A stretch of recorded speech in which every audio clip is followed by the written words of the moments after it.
Hello everyone, good morning. তো আজকে হচ্ছে সোজা রথ। তো আজকে জগন্নাথ দেবের নাম নিয়েই আজকের দিনটাকে শুরু করি, চলো। তো সকাল সকাল উঠেই রুমের যা টুকটাক কাজ থাকে সেগুলো আমি করে নিলাম। বেশ সকালেই উঠেছি, এখন যদিও বেশ অনেকটা বেলা হয়ে গেছে। তোমাদেরকে দেখাই, এখানে এই যে পটটা দেখছো, এটা নিউ কেনা হয়েছে। আগের পটটা একটু ভেঙে গেছিলো, তো ভাঙা জিনিস ঘরে রাখতে ঠিক আমার মন চাইলো না। তাই আমার হাজব্যান্ডকে বলেছিলাম নিউ একটা কিনে আনতে হোয়াইটের মধ্যে। তো এটা নিয়ে এসছে, কেমন হয়েছে জানিও কমেন্টে লিখে। অ্যান্ড এখানে আমার ছেলেকে আবার ঘুম পাড়ালাম। ও একটু আগে উঠেছিল, তো আবার ওকে ফিট করিয়ে এখানে দোলনাতে আবার শুইয়ে দিলাম। এখনও ঘুমোচ্ছে, তো ঘুমাক, আমি এদিকে আমার যে টুকটাক আর কাজ আছে সেগুলো করে নিই। আর বেড কভারটা তো আমি পরিষ্কার করেই নিয়েছি, তোমাদেরকে দেখাই। এই বেড কভারটা তোমরা আমাদের অ্যানিভার্সারিতে পেতেছিলাম, দেখেছিলে। তো মাঝখানে আর ব্লগ করা হয়নি, তখন অন্য বেড কভার পাতা ছিল, তো আজকে আবার এটা পাতলাম। এখন একটু এসি চালিয়ে দিয়েছি। এখন ওয়েদারটা ঠিক কীরকম হয়েছে, কখনো বৃষ্টি নামছে, কখনো বৃষ্টি না হলে আবার বেলার দিকে গরম হচ্ছে, এইভাবে ঠান্ডা গরম লাগছে। আর আমার বেশ ঠান্ডাও লেগেছে। তো আমার ছেলেকে যেহেতু দোলনায় শুইয়েছিলাম, ও বুঝে গেছে যে মা পাশে নেই, ভীষণই ব্রেনি হয়েছে।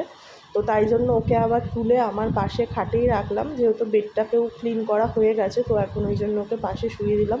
এই যে ঘুমের মধ্যেই হাত নাড়ছেও, বুঝতে পেরেছে ক্যামেরা অন আছে, ঘুমিয়ে ঘুমিয়ে হাত নাড়ছে। তো ঘুমোচ্ছে, আমি এই ফাঁকে আমার যে কাজগুলো সেগুলো করি। তো কাজের দিদিটা কাজ করে গেল পুরো কিচেনটাকে ক্লিন করে। তো আমার মন চেয়েছে আজকে যেহেতু সোজা রথ, তো ঠাকুরকে একটু মালপোয়া করে দেবো, ঘরের ঠাকুরকেই। তোমরা দেখেছো আমাদের ঠাকুর, আমাদের তো ওভাবে সিংহাসনে আলাদাভাবে ঠাকুর পাতা নেই। তো মন চেলে ঠাকুরকে সবই দেওয়া যায়। তো সমস্ত কিছুই দিদি পরিষ্কার করে দিয়ে গেছে। তো আমি একটু গঙ্গার জল ছিটিয়ে নিলাম।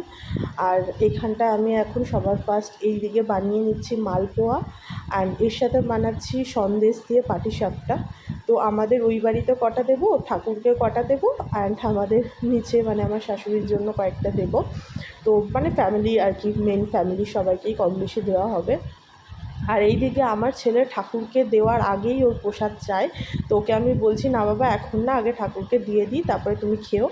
তো যাই হোক, ঠাকুরকে দেওয়ার পরে তারপরে আমার ছেলেকেও একটু দিয়েছিলাম। মেন ওর জন্যই পুজো দেওয়া আজকে।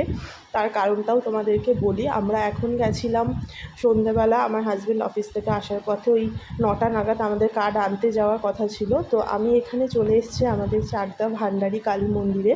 তো সেখানে এসেই মা কালীর পুজো দিয়ে নিলাম। তো ভীষণই শুভ এখন, কারণ আর একদিন পরেই, একদিন না, দুদিন পরেই হচ্ছে বিপত্তারিণী পুজো। তো সেই দিন তো আসা পসিবল হবে না দিনের বেলা। তো এখনই আমি আসলাম আমার হাজব্যান্ডের সাথে, একবারে কাঠটা ঠাকুরের পায়ে দিয়ে, একটা কাঠ ঠাকুরের পায়ে দিয়ে পুজো মানে প্রণামী দিয়ে। কারণ এত রাত্রে তো আর ফলমূল আলাদা করে কিনে দেওয়া পসিবল না, ঠাকুরমশাই বেরিয়েই যাচ্ছিলো। তো তখন ওনাকে রিকোয়েস্ট করাতে তো উনি পুজোটা দিয়ে দিল, যেহেতু বাচ্চার অন্নপ্রাশনের কথা শুনলো। তো ভীষণই ভালো ছিল ঠাকুরমশাইটা, আমাদের নাম গোত্র জিজ্ঞেস করে পুজো দিয়ে দিল।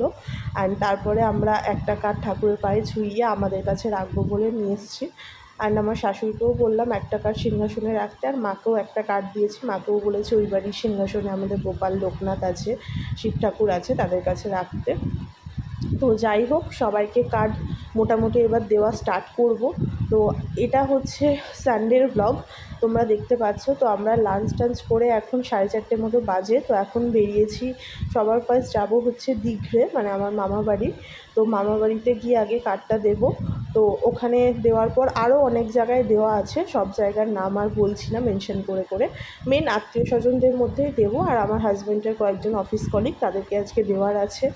মানে আমার মামাবাড়ি, আমার হাজব্যান্ডের মামাবাড়ি, আমার হাজব্যান্ডের অফিস কলিগ, এছাড়াও আদার্স আরও আত্মীয়দের দেওয়া আছে, সবাইকে দেবো। এটা হচ্ছে আমার হাজব্যান্ডের একজন অফিস কলিগ, তার বাড়ির পাশে, বাড়ির পাশে বলছি, বাড়ির ছাদে। তো এত সুন্দর সুন্দর গাছ লাগিয়েছেন, ভীষণই ভালোভাবে মেনটেন করে, খুবই পরিষ্কারভাবে রেখেছে। সেটাই বলছি যে গাছ তো সবাই লাগায়, বাট সেটা মেনটেন করা খুবই চাপের। তো সেটাই ছাদে গিয়ে দেখছিলাম, আর ভীষণই ঠান্ডা হাওয়া দিচ্ছিলো। আর যেখানেই কাঠ দিতে যাচ্ছিলাম সবাই কিছু না কিছু খেতে বলছিল, খেয়েওছি। তার থেকে আমার একটু ঠান্ডাও লেগেছে, ভয়েস ওভার দিতে গিয়ে তোমরা বুঝতে পারছো।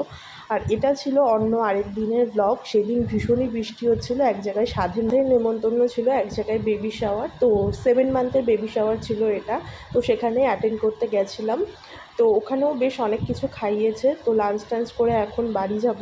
তো তোমাদের সাথে কিছুটা ক্লিপ শেয়ার করছি। তো আজকের ব্লগটা কেমন লাগলো জানিও, একটু মিক্স অ্যান্ড ম্যাচ ব্লগটা হয়ে গেছে সব কিছুই মিলিয়ে মিশিয়ে। প্লিজ সেভাবেই ব্লগগুলো দেখো। এখন আমি এরপরে আমার ছেলের রাইস সেরিমনির ব্লগগুলো আস্তে আস্তে দেওয়া স্টার্ট করব, তোমাদের হয়তো ভালো লাগবে।